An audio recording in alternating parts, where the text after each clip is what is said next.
Okay, another exciting product review from yours truly. Today, make sure that's in focus, we have the tip tinner. I'm assuming it's some salmoniac. It looks like it. I was expecting this to be a gel, but it's not. It's more like a stone, like salmoniac. So, it's available online, Amazon. I'm thinking it's got to be like a salmoniac. I don't know. It is salmoniac? I don't know. But it's called a tip tinner. And that's what we're going to try to do. Yeah, I found this iron, old stack of irons I had. This is 100 watt. It's a studio iron. I remember that. It's one of those irons you buy 6 for $100. I don't know. Very inexpensive. I used it for my students. You know, when I had classes, I gave them these irons. They worked really well, actually, but you didn't expect a lot of life out of them or the tip. So, now this one's in really bad shape because it's all rusted up. I'm gonna fire it up so I electrocute myself, right? Sitting in the box so long. Make sure it's getting hot. Yep, it's warming up. All right, once it gets to a certain temperature, it will keep going. So what I did, I'm gonna back this up with an old standby technique. You know, I mentioned with these iron stands, you know, the sponge you got in here. Instead of using water, which you can, but water, it leaves the residue. I like to do is, with these sponges, take some, I got some tiger's oil. It's got zinc chloride in it. Zinc chloride is really good for cleaning copper to solder,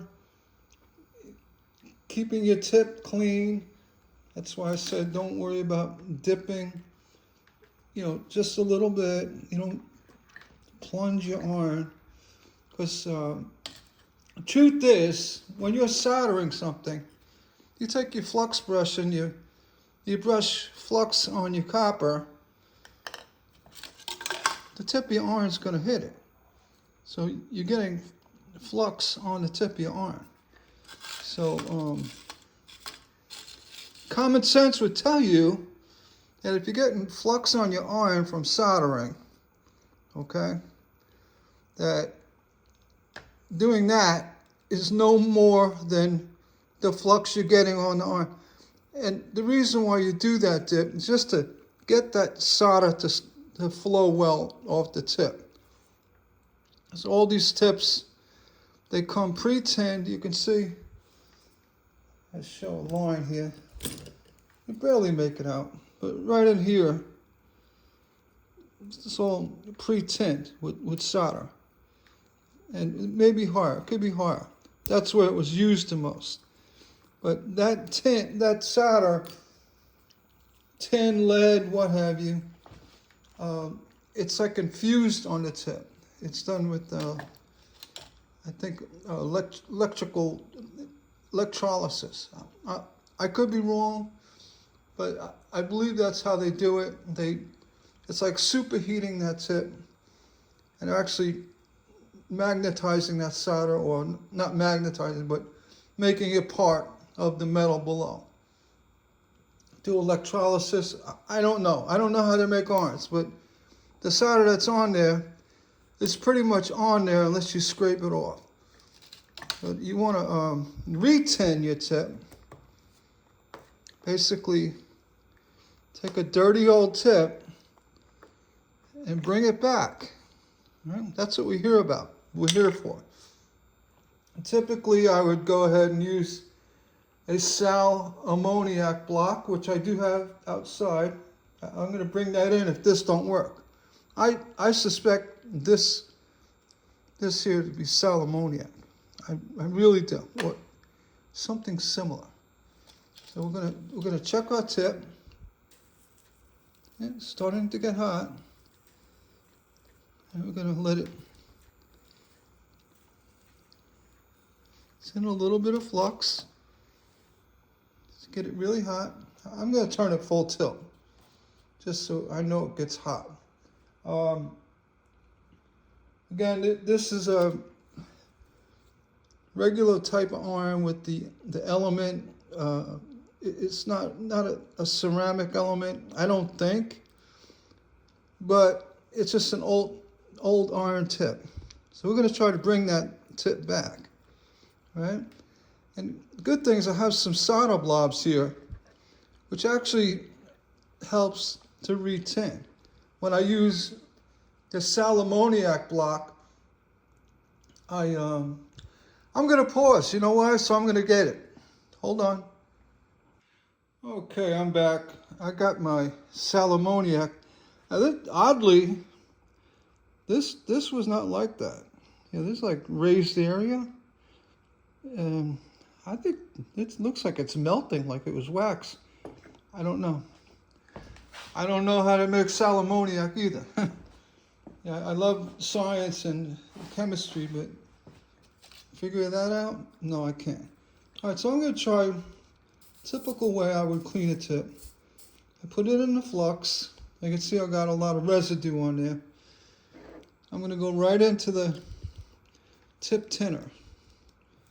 You say, heat it up and dip it in to melt it. All right? That's what we're going to do. It smells like sal ammoniac. Oh, absolutely. They can't fool me.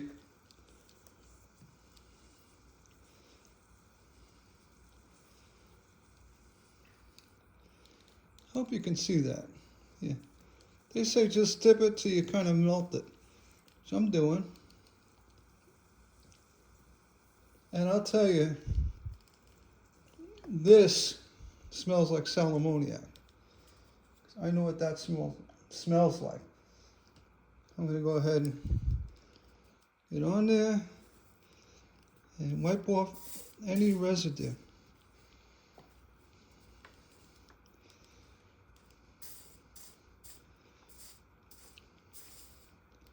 See that most of it got tinned. Little spots here and there. And go ahead and get a little bit of solder, get it working around. Because, to re-tin, you got to tin it with something. Got solder. Still have a dead spot right there. Let's do a little bit more. I assume I'm doing this right. I burn myself. And like I said, if someone said, no, that's not sal ammoniac, I'd say, no, you're lying, because I know the smell. Actually, I have a little solder in there, too. It may be helping. Well, let's see how we got. Still has a dead spot. But it looks better than it did when I first brought it out.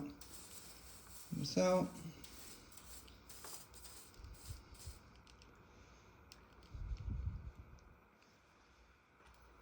And I don't have a wire brush, but I do have a little steel wool.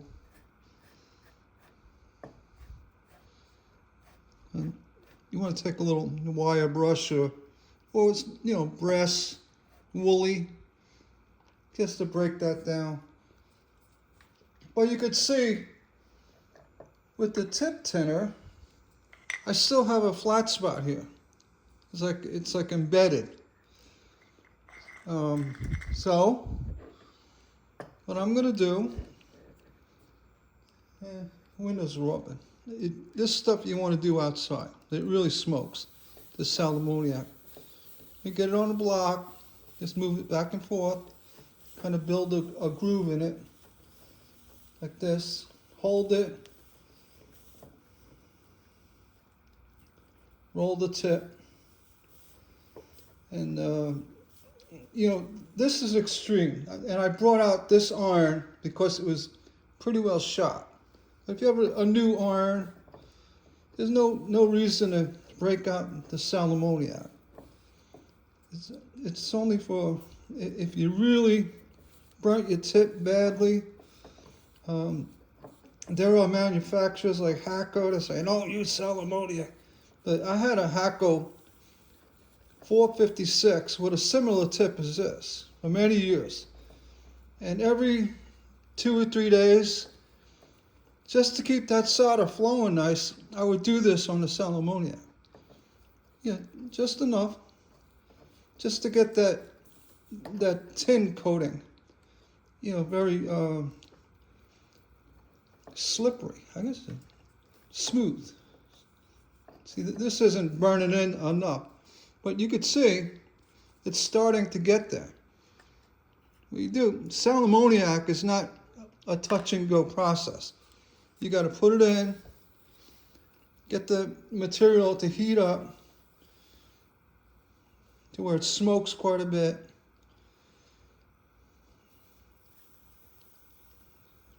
I'll show you.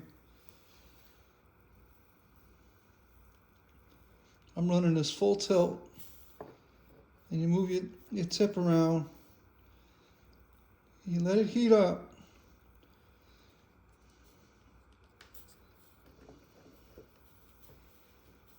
You can do that. There we go. Now we're starting to see the smoke. You want to see the smoke. That means it's working.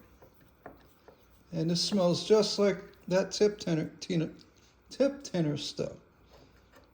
Get over here. I still have that dead spot. See if we can get that off.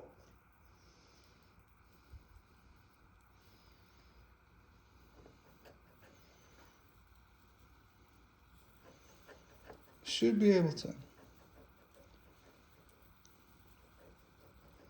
And this iron is, I'm going to say it's 25 years old. That's the last time it was used.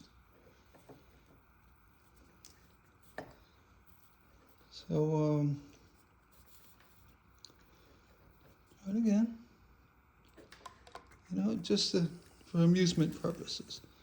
I'm going to put it back in here. I know it has an ammonia smell. Wondering what that smell is. I'm going to put it in there. Get it really in there. Make sure it's working. Because that could be, it's still there. I think between the two, we might have something. Let's try.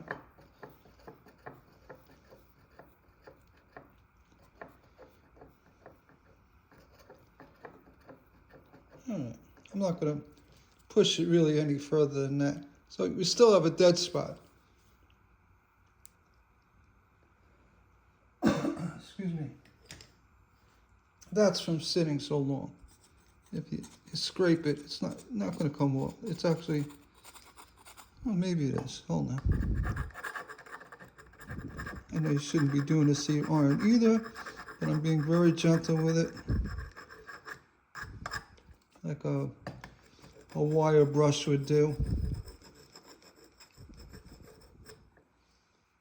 All right, so let's get a little bit more. Oh, here's the flux. I'm like, where's my flux? The flux. See that tiger eye flux turns black, that's why I don't like it. Somewhere there. This iron is extremely hot. It's been on full tilt.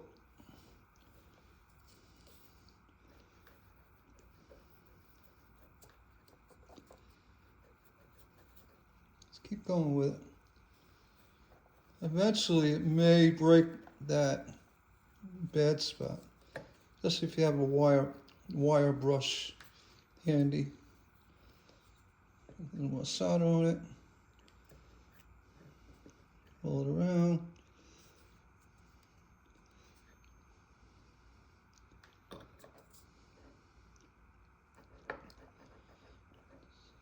think we got it to a point.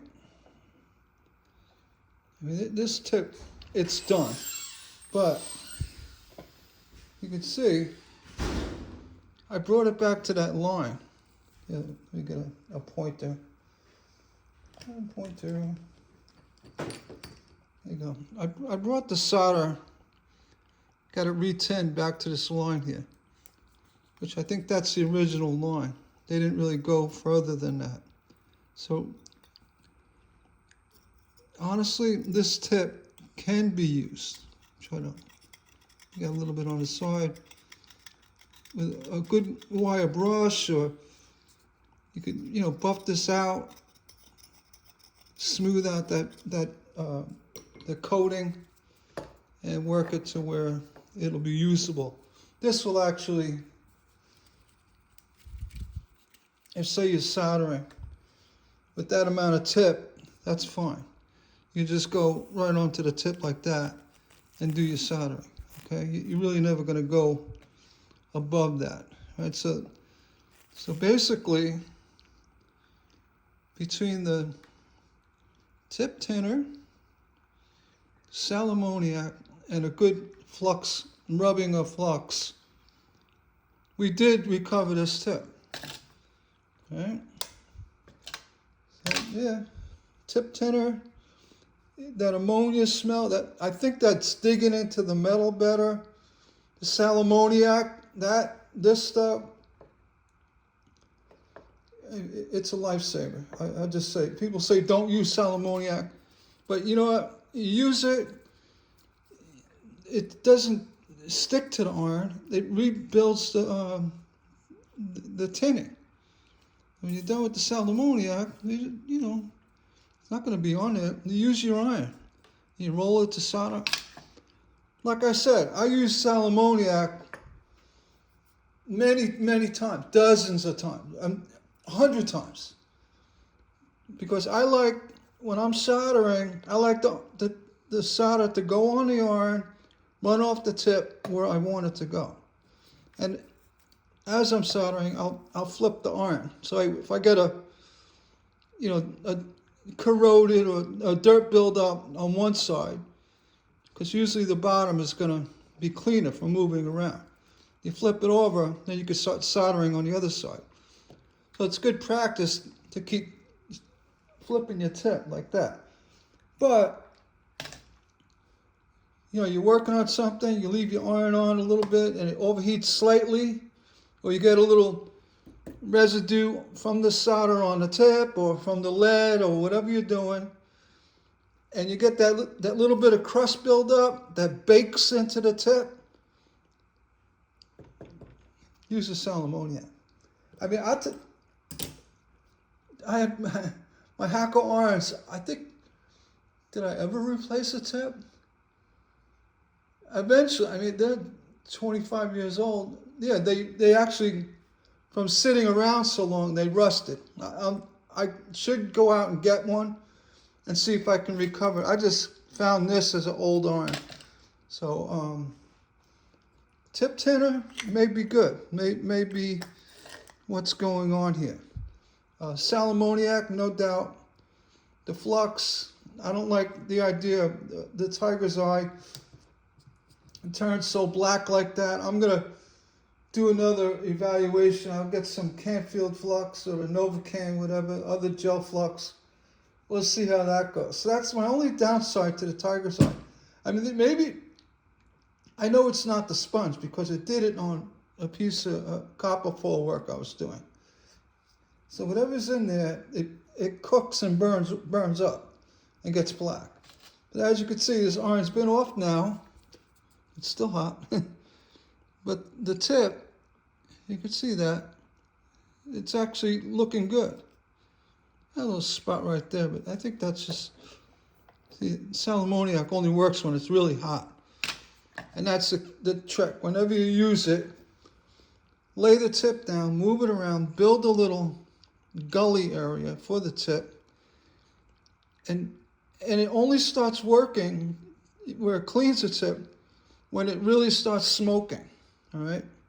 You don't just think by rubbing it and you're done. It takes a while. It takes a few minutes.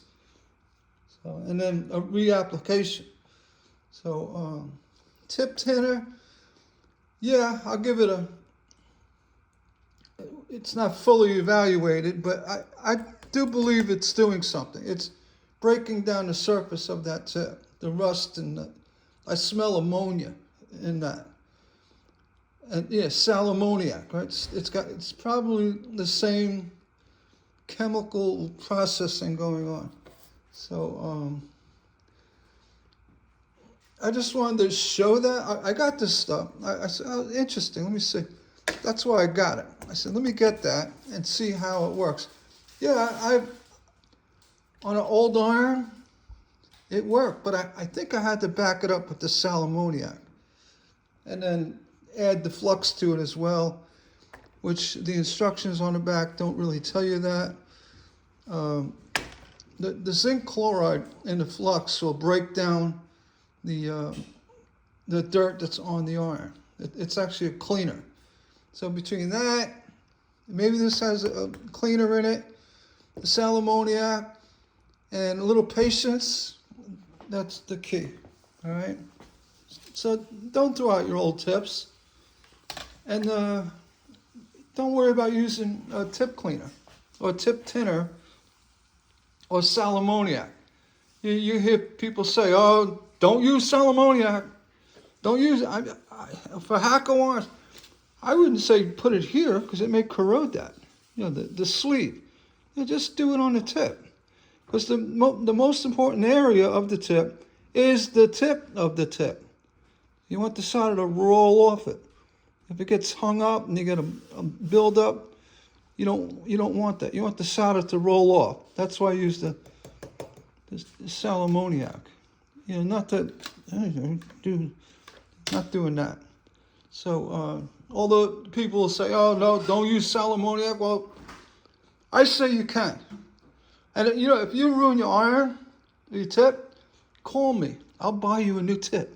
Because you're not going to ruin it. All right? On that, yeah. Like, subscribe, say hello. Say, hey, Gary, you're an idiot. Ammoniac, the manufacturers, they should know better. They make the iron. Well, they don't. Trust me. I proved them wrong. I used it for years on the iron. They said, don't use it. No, you should see how this stuff works on a big Lunga iron, a 200 or 300 hexagon. Cleans it right up. This will actually retin a solid copper tip. If you heat it up well enough, you hit it with you take a map gas, like a blowtorch. Actually, take a blowtorch and you make that tip like cherry red, and it's a solid copper tip. Then you do this, it becomes infused. I didn't tell you to do that. Don't do no. That's true. You get the tip hot enough where it's almost molten, cherry red, and you retin it with the ammoniac. You're good to go. I've done that a number of times with tips I bought that was solid copper with no tinning. No, it wasn't pre-tin. All right, so there's that. I'm not telling anybody to do that, but I have done that, and it worked. So you do that with the ammoniac. All right. On that note, yeah, I'll do it again. Like, subscribe, thumbs up. Say, Gary, you're an idiot. You could say that. Yeah, and if you do subscribe, you'll get updates. And if you become a member, you're going to see all those free patterns. I got my complete book up there, my Christmas book. For $2.99 membership, plus all the other patterns. There's a lot of patterns, and I'm going to be adding more. For $2.99. Well, it's a monthly thing, but I'm always adding more stuff. Plus, you support my channel. That means the most. It helps me do stuff like this. If you like what I do, you like what I say, you could say I'm wrong, say I'm right, or you say, hey, thanks, or, say other things. have at it. But here I am. I'm telling you what I've done, what I do, how I do it, and I'm not telling you how to do it, but pretty much sharing what, throughout the many years of doing stained glass, the things I've come to learn and do. Okay, that's important. It's what I did and done and did, all that. So on that note, yeah, give me a thumbs up. We'll see you on the next one. Take care.